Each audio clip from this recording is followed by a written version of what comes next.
Welcome to the Learning Pines YouTube. We hope this video helps. In this video, I will explain how to use Zip at Walmart. Zip provides a flexible way to manage your spending, allowing you to split your purchases into manageable payments.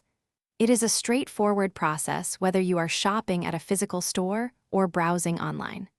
This option helps you enjoy what you need now while spreading the cost over a reasonable period. Setting up your Zip account is quite simple and takes just a few moments.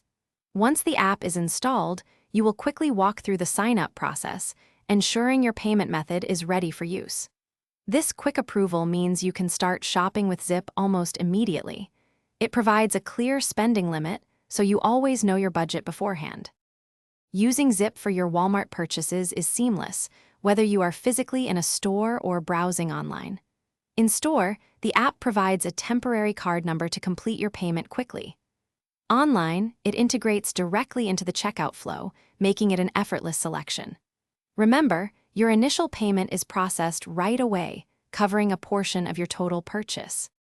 Keeping track of your Zip payments is made simple through the dedicated app. All your future due dates are clearly displayed, helping you stay organized and on top of your budget. With automatic payments, you can relax, knowing your installments will be handled without manual effort. The app also offers a helpful feature to adjust payment dates if unexpected circumstances arise. Thanks for watching. Consider subscribing if we helped you.